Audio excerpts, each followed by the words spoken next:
What up, my Trekkie friends? I'm Stu Jackson, and hailing frequencies are open for the latest good, bad, and batshit crazy from Strange New Worlds Season 2, Episode 4, Among the Lotus Eaters. Let's get straight into it.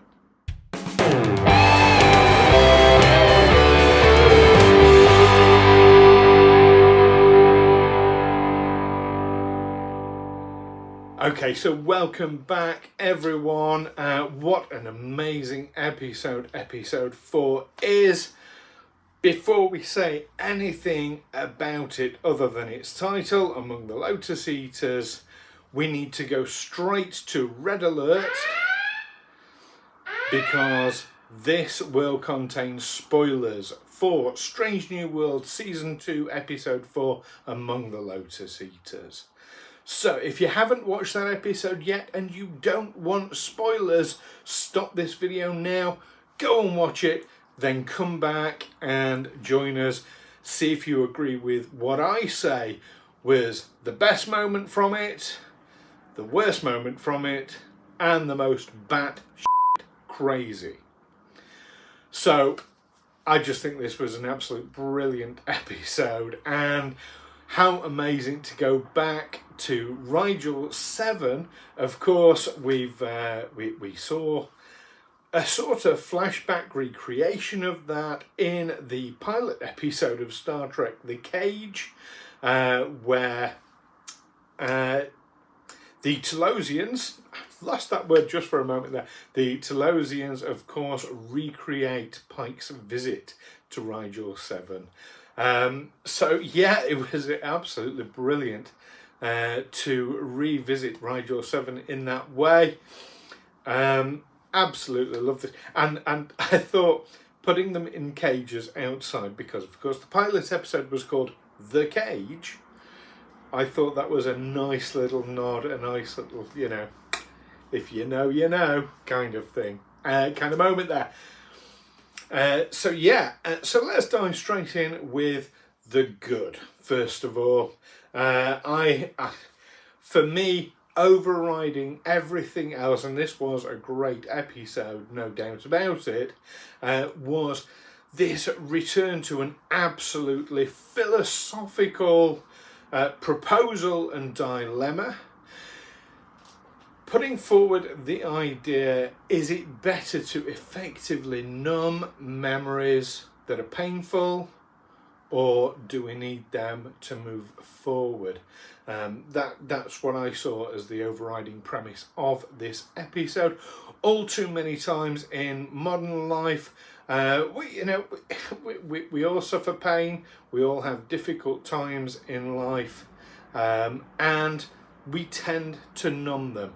We numb them through alcohol, we numb them through drugs, sometimes prescription, sometimes illegal drugs, but we tend to numb ourselves. Now here's the thing, you can't just numb the bad stuff in life, you end up numbing joy, creativity, love.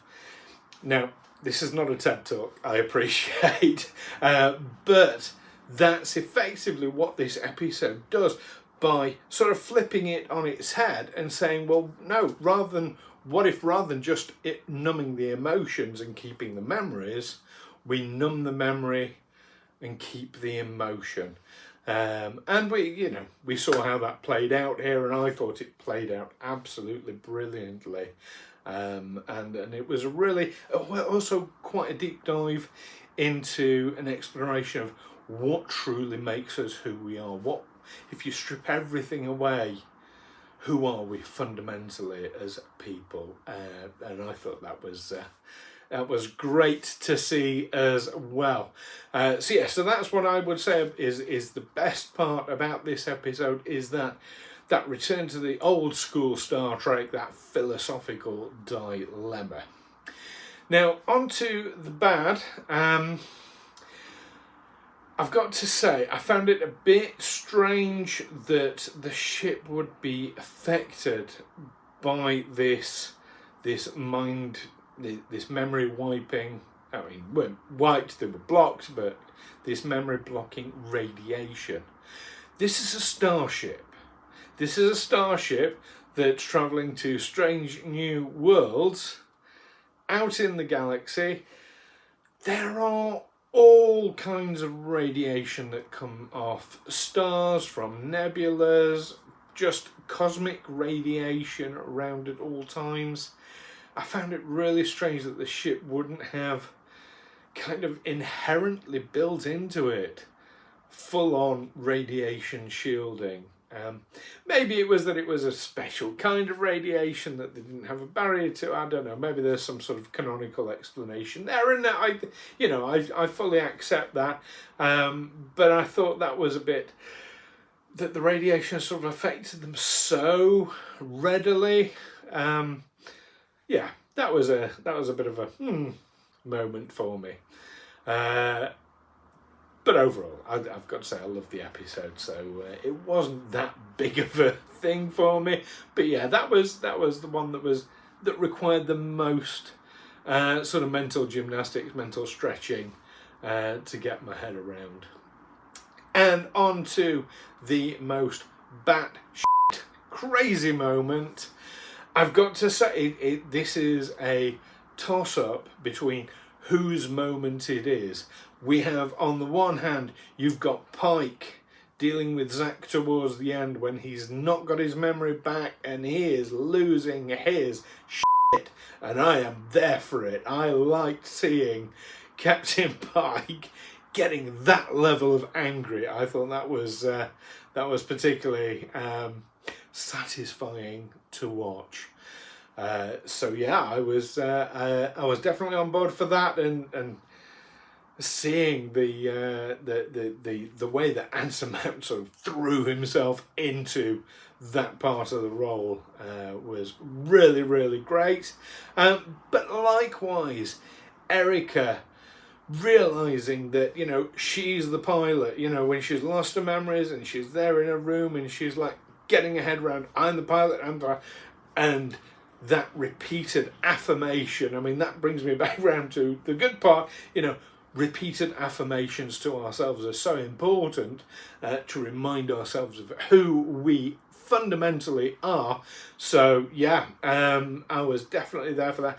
So I'm going to sort of put those two kind of together. They were happening at sort of similar moments in the story anyway. So yeah, so Erica and Pike throwing themselves, that emotional journey that they were on, that was absolutely out there, and I was there for it every moment of the way. So what do you think? Do you agree with what I say was the good, the bad, and the batshit crazy? Or do you have different ideas? Do let me know in the comments below. I promise I read each and every comment that comes in on the channel.